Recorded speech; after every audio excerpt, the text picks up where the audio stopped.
Bonjour à tous, j'espère que vous allez bien. On se retrouve pour le brief du mercredi 22 janvier 2025. On se fera un point Bitcoin, Ethereum. Vous avez choisi dans les commentaires l'analyse de SUI pour la vidéo de tout à l'heure. Du coup, je remets en jeu Litecoin qui est beaucoup revenu contre Arbitrum. C'est à vous de décider dans les commentaires.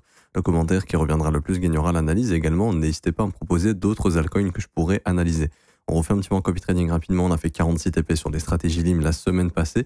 Beaucoup d'ordres ont été exécutés également cette semaine avec des TP, mais maintenant on fait les résultats, enfin le bilan hebdomadaire. Nos stratégies sont rentables, vous pouvez les copier 100% gratuitement et conserver 100% des gains. C'est le premier lien en commentaire épinglé.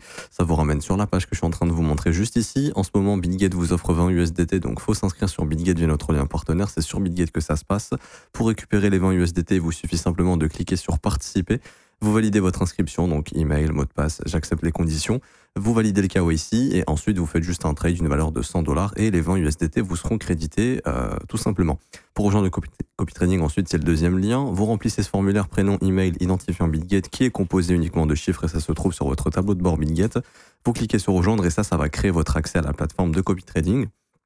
Ensuite, vous cliquez sur ce petit lien et vous regardez ces 4 vidéos. 1, 2, 3, 4. Il y en a 4 à regarder tout simplement. Et ça vous permettra de configurer notre plateforme de copy trading avec les différentes stratégies. On vous explique absolument tout. Et sur le Discord, rejoignez-le.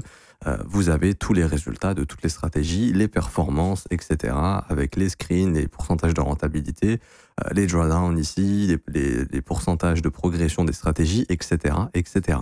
Alors, pour revenir aujourd'hui sur BTC, juste avant de faire l'analyse, on va parler des news importantes cette semaine.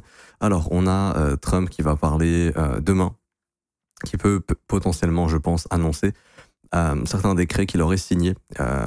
Donc, peut-être pas tous, mais il va peut-être annoncer ce qu'il souhaite mettre en place un peu plus précisément pendant son mandat et ce qu'il a signé et ce qui va se mettre en place vraiment.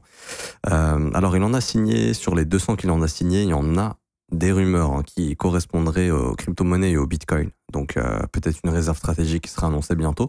Quoi qu'il en soit, ça reste une news importante. Maintenant, chaque fois que Trump prendra la parole, il faudra observer s'il parle de crypto ou non. Et quand il parle de crypto, qu'est-ce qu'il annonce? Est-ce qu'il va annoncer des réserves stratégiques ou autres? Je rappelle que ce qui serait vraiment bullish et ce qu'on attend de Trump, c'est vraiment une baisse des taxes sur les gains des crypto-monnaies, que ce soit pour les entreprises ou les particuliers. Et évidemment, bien sûr, une réserve stratégique, c'est-à-dire que les États-Unis se mettent à acheter du Bitcoin ou fassent une promesse ou qu'ils puissent émettre l'idée que ça puisse se faire et qu'il faudra que ce soit voté, que ça passe au Congrès, etc., etc. Mais ça serait une super bonne chose. Donc c'est ce qu'on attend. Et je dis également, super grosse news, donc demain, on a la banque centrale japonaise qui va devoir relever ses taux d'intérêt. En tout cas, c'est ce qu'est en train d'indiquer le marché. Et ça, c'est une news macroéconomique qui n'est pas top si les intervenants du marché n'ont pas agir en conséquence, c'est-à-dire baisser leur marge, enfin augmenter leur marge en vendant un petit peu d'actions pour récupérer du cash et pour payer leurs intérêts, parce que c'est ce qui s'était passé au mois de juillet quand la Banque centrale japonaise a augmenté ses taux d'intérêt. Il y a beaucoup d'institutions américaines qui se sont retrouvées un petit peu la tête sous l'eau avec des appels de marge et qui ont dû justement liquider certaines positions, ce qui avait fait chuter le marché des actions et des indices, et ce qui avait fait aussi chuter par la suite Bitcoin. Donc ça, il faudra faire extrêmement attention. Si cette fois-ci elles ont prévu leur coup, ça devrait bien se passer, mais bon, ça reste quand même à surveiller. Et vendredi, il n'y a pas vraiment de news super important de ce que je suis en train de voir. Donc ce sera la semaine prochaine qu'on aura les grosses news avec le FOMC de Jérôme Powell qui va nous annoncer un petit peu les directives monétaires. Maintenant, concernant Bitcoin d'un point de vue technique, alors ça on peut supprimer, hop, on reste dans le range de la bougie de lundi, donc c'est ce qu'on appelle ici une candle range. Vous voyez qu'on a la bougie de lundi, la bougie de mardi qui est dans la bougie de lundi, donc simplement les points d'intérêt sont en train de se passer sous ce low et sur ce high ici, ok. Je vais vous mettre ça en jaune, sinon ça se verra pas. Et tant que le marché ne prend pas une de ces deux bornes, il ne se passera absolument rien. On va continuer de se contracter au sein de cette bougie de range ici, qui est la bougie de lundi, qui est très souvent la bougie qui nous donne la direction de la semaine. Par exemple, dans un trend haussier, quand le plus bas de lundi est chassé, c'est souvent annonciateur de continuation haussière. Dans un trend haussier, la chasse du lundi avant une réintégration peut être un signal comme quoi c'est peut-être les derniers instants haussiers avant d'aller retravailler éventuellement ce marché plus bas, au moins jusqu'au Mandelo, voir si ça se retourne vraiment beaucoup plus bas. Donc ça va être important d'observer quel niveau de prix va être pris en premier. Est-ce que c'est le plus bas de lundi? Est-ce que c'est le plus haut? Tant qu'on reste au milieu, il ne se passe absolument rien. Vous voyez que c'est du range et pour moi, le marché attend de prendre une de ces deux bornes avant de prendre une direction. Dans l'idée, ce serait quand même de dire, bon, ce serait mieux d'avoir la prise du plus bas de lundi pour aller nous chercher ensuite un breakout du Monday High et une continuation haussière. Parce que si jamais on vient ici et que là, on se fait rejeter, quand je vous dis rejeter, c'est pas ah, il y a une mèche et on consolide. Non, c'est vraiment sur ce genre de point d'intérêt, un truc bien fort comme ça. Là, qui serait une trace qui montre qu'il y a vraiment un rejet assez important et qui pourrait traduire éventuellement la formation d'un sommet. Et là, d'un point de retournement jusqu'au plus bas de lundi, voire après plus bas, genre 94, 92, même plus bas, 89, etc., etc. Je dis pas qu'on va chercher ces niveaux, c'est juste des points d'intérêt à observer qui peuvent marquer un top. Ce qui serait plus cohérent, c'est de voir le Bitcoin essayer de continuer sa tendance, bien évidemment, et d'essayer d'aller se projeter sur des extensions 161.800 au cours des 120 à 127 000 $. Petite news intéressante, si ça vous intéresse. Par exemple, on a vu que Trump, enfin le wallet, hein, World Liberty Financial, appartenant à la famille Trump, entre gros guillemets, ont prévu des ordres d'achat sur BTC, donc le WBTC, donc le BTC on-chain, sous une forme de TWAP, et la règle du TWAP est qu'ils se permettent d'acheter BTC jusqu'à 134 000. Donc ça peut déjà indiquer des targets pour eux, où ils se disent, bon, au-dessus des 134, ça nous intéresse plus, mais jusqu'à 134, on est chaud pour acheter. Donc ça serait éventuellement intéressant à observer, un petit BTC au-dessus des 134 000 au cours des prochaines semaines, prochains mois. Pourquoi pas? En tout cas, c'était la règle de TWAP. Pour ceux qui ne savent pas ce que c'est du TWAP, en gros, vous allez donner une règle, un algorithme qui va être achète par exemple toutes les secondes. Tant que tu le peux, achète toutes les secondes. Et en gros, ça fait plein d'ordres d'achat. Ça achète, ça achète, ça achète, ça achète, ça achète, ça achète. Pourquoi on fait ça? Parce que, par exemple, si on veut exécuter 100 millions de dollars, bah, au lieu de faire un buy market de 100 millions et de faire exploser le prix, de décaler les order book, si vous achetez quelques dizaines de milliers de dollars ou 15 000 $ toutes les secondes ou toutes les 10 secondes, bah, en fait, le fait d'acheter comme ça toutes les 10 secondes, ça fait qu'en quelques heures, vous allez exécuter vos 100 millions, par exemple, sans avoir trop impacté sur le prix. Et ça, souvent, ça se voit sur le marché où vous avez des bougies très petites mais qui montent, qui montent, qui montent. Par exemple, la dernière fois que moi j'ai vu ça, pour ceux qui veulent voir à quoi ça ressemble du TWAP, c'était ici, voilà, ça par exemple c'est un exemple de TWAP. Il y a de grosses probabilités qu'il y ait une grosse institution qui ait fait du TWAP, qu'elle ait acheté plein d'ordres, plein comme ça, jusqu'à ce qu'elle arrête. Et donc elle a probablement arrêté ici. Mais là elle a absorbé tout l'order book, donc des 91 000 jusqu'à 95 000. Et on voit d'ailleurs par la suite que le marché s'est retourné. Donc ça c'est des petites traces où vous pouvez vous indiquer, où ça vous indique, ok, là il y a quelqu'un qui est en train d'acheter éventuellement. Et qui se prépare peut-être à un mouvement aussi, ou qui file ses bagues tout simplement. Du TWAP, ça se fait à l'achat, ça se fait à la vente. Et voilà, l'une des conditions de ce TWAP, c'est que pour eux, ils peuvent se permettre de TWAP jusqu'à 134 millions. Alors, jusqu'à 134 $. Alors, c'est pas des montants énormes. Et parce qu'ils achètent on-chain, ils achètent pas sur des exchanges. Donc, le marché on-chain est beaucoup moins liquide. Donc, ils peuvent pas se permettre d'exécuter des millions et des millions comme ça en quelques secondes.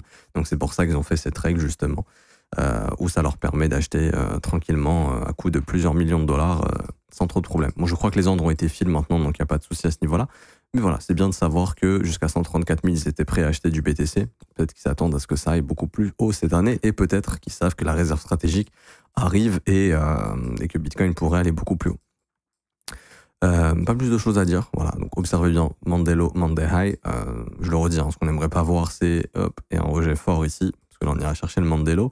Ce qu'on préférait voir, c'est d'abord le plus bas de lundi, une belle réaction, et ensuite on continue tranquillement à la hausse comme ceci. Donc là, il faudra attendre une des deux bandes. Ça sert à rien de se projeter, c'est du 50-50. Enfin, donc le trend est haussier, c'est plus l'avantage des bulls, mais voilà, il faut quand même rester attentif sur ces niveaux de prix. On a pris le sommet de l'année 2024 sur une news importante, l'investiture de Trump, ce qu'avait pricé le marché.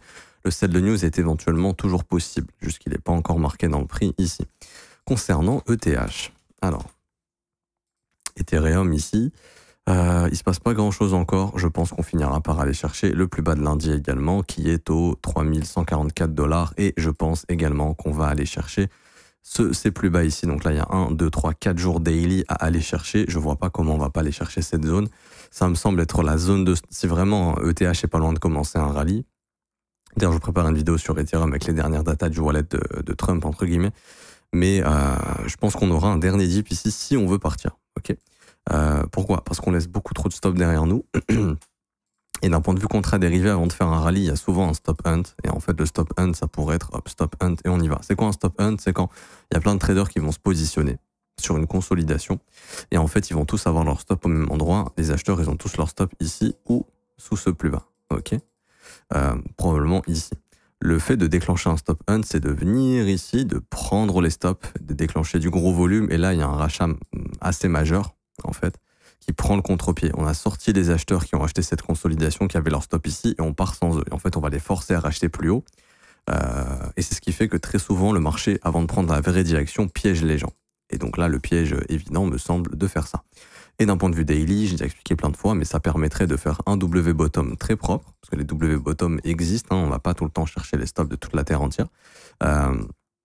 Et ici, ça permettrait d'en faire un très propre, puisqu'en fait, il y aurait juste ce creux intact et on aurait chassé tous les creux intermédiaires ici pour former un deuxième creux, le double bottom, double creux, pour aller chercher ensuite le breakout et là, pourquoi pas, une reprise haussière.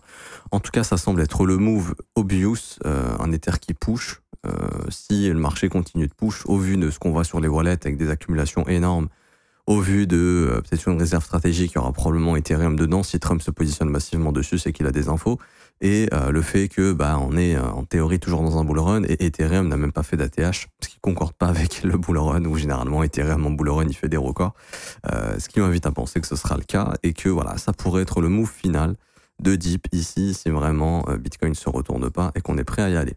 En revanche, si Bitcoin nous prend le plus haut de lundi et se retourne et nous fait des gros retracements, bon là je m'attends à ce qu'Ethereum fasse de même et qu'il aille chercher probablement entre 2500 et 2700. Pour moi, il faudra observer le comportement du prix ici et surtout observer Bitcoin. Si Bitcoin reste haussier, je pense qu'Ethereum, son dernier dip sera ici, sous les 3120 dollars. Et qu'ensuite, on partira sur un push d'Ethereum très probablement. Donc, je vous ai montré les niveaux en horaire, mais je vais les remontrer juste ici. Vous voyez cette zone de stop. Ici, on a ce fair value gap H4 et H1, hop, juste ici. Et on a la zone de rechargement. Donc tout ça, moi, ça me semble être les zones qu'on va tout simplement venir chercher pour former notre creux ascendant, si besoin, avant de partir et d'aller péter les 3500. Et à ce moment-là, on repartira dans une dynamique haussière et il faudra observer si Ethereum est prêt à maintenir cette dynamique haussière, puisque je vous rappelle que Ethereum est venu travailler son fair value gap vectoriel ici et qu'il est venu travailler également son fair value gap mensuel. Et que maintenant, son futur point d'intérêt majeur, c'est les 4118 dollars. Donc ça, c'est ce qui lui permettrait de tout simplement aller chercher tranquillement ses petits stops et ensuite d'aller chercher ses objectifs si la structure se forme. Donc 3740, mais l'objectif majeur à ce moment-là, ce sera les 4109 dollars, puisque en plus de ça, c'est le 2024 high. Et là, ça devient notre plus gros point d'intérêt sur ETH. Ici. Donc peut-être qu'on n'est pas loin d'un rallye d'Ethereum. C'est peut-être une question là d'une dernière prise de stop avant d'y aller si Bitcoin confirme tout ça. Je m'arrête ici pour aujourd'hui. J'espère que ça vous aura plu. Si c'est le cas, n'hésitez pas à lâcher un petit pouce bleu, vous abonner, à mettre un petit commentaire. Merci à ceux qui jouent le jeu. Je vous rappelle en commentaire épinglé, formation gratuite, les pépites altcoin, le copy trading. Vous conservez 100% des gains sur nos stratégies qui sont rentables. Également, vous avez accès juste ici à la possibilité de rejoindre le Discord, par exemple, c'est pas encore déjà fait, pour échanger avec nous.